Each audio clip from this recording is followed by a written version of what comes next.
God designed marriage to be a gift in our life.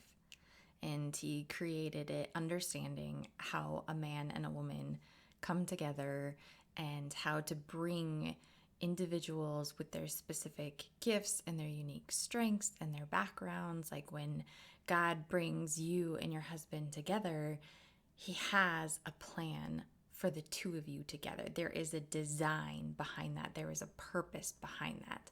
And there is a blessing behind that. And yet, in our lives today, life can be so busy when you add in kids and you add in work and you add in friendships and day-to-day chores and the commitments that we make and the things that we say yes to that cause us to say no to quality time with our spouse. So the thief comes to steal, kill, and destroy. And I think that one of the biggest contributors to the failure of marriages today is busyness, is us choosing day in, day out, over and over and over again, something else over quality time with our spouse, over quality time and connection and intimacy and vulnerability, because that takes time and it takes effort and it takes intentionality. And it is so easy to say yes to all of these things that aren't bad things. You're not saying yes to bad things when your kids have sports or you're serving in church or you have small group. But by saying yes to that, you are in fact at some point saying no to something else. And are you saying no to intentional time with your spouse? And so what happens in our marriages is this doesn't happen overnight. This isn't just like a one-time thing. The thief comes to steal, kill, and destroy, and he does it slowly. This is a slow erosion away of our marriages that happens when we get married and we have all this time together and we have fun and we're young and there's no kids yet and there's no like real pressures that we have to like make sure that we're paying attention to. And then you have that first kid and then life gets more expensive and there's more responsibility and there's someone who demands your attention all the time. And then maybe you have another kid and they get older and there's things that are coming into your life because of them, whether they have friends or they have sports, and then there's just life in general.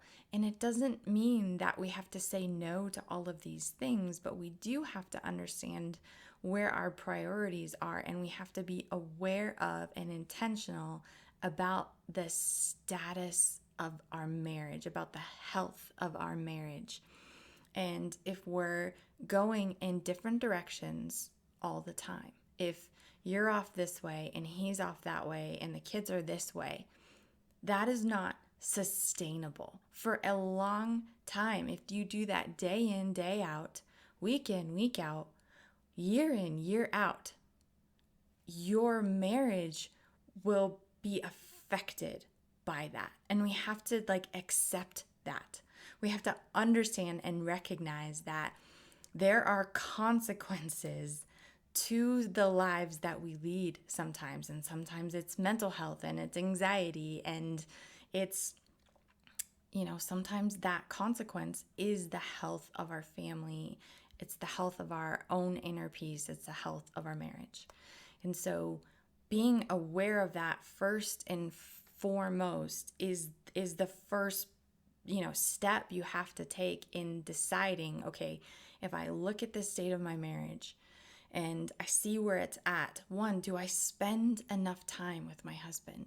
And when I do, what does that time look like? Is that time us sitting in front of, Netflix and watching movies or shows?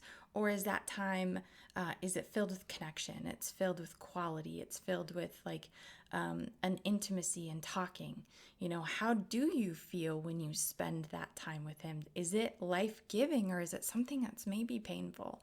Is it something where you don't like to be there because you realize that the time that you're spending with him isn't filling your cup and it brings more pain to just be aware of that? And I've been there, and I hate that feeling, but just know that it doesn't have to be that way, and it doesn't have to stay that way, that there is a hope to getting through that and to working through that and to getting past it. But choosing to avoid it and choosing to just be busy instead and to stay distracted so you don't have to pay attention to the pain of that, or just the lacking of that, or maybe just recognizing that it's more lukewarm than you would like it to be. If at some point you will have to face the music, and how bad are things before you come to that place of facing it. So recognizing that, what we do today, it's the little things, it's the consistency, it's the intentionality, it's choosing to spend time and putting in that effort and that work in really protecting something and valuing something that is so important. It is so beautiful.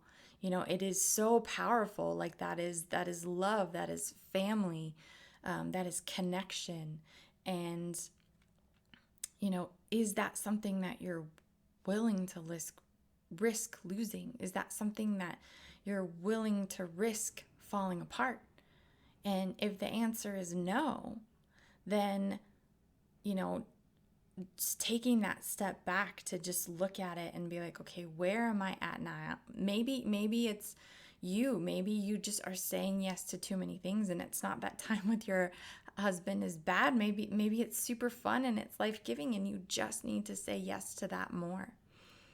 But just doing that check to say, where are we at in our marriage? Where am I at in my marriage? And what does my day look like on a regular basis? Like, what does the week normally look like? What do the weekends normally look like? And if your husband isn't a quality part of that schedule, of that week, then there's something missing. Then there's work to do. Then there's a price that you might be paying down the road, because it might not be today, but when the thief comes to steal, kill, and destroy, he steals our marriage, he steals our peace, he steals our joy, and he steals our time by just adding in distraction and all of these other things that we have to put our foot down. We have to say, you know what? No, like my family and my marriage, they come first. And whatever I have to rearrange, and so that I can say yes to this, because this is such an important part of my life.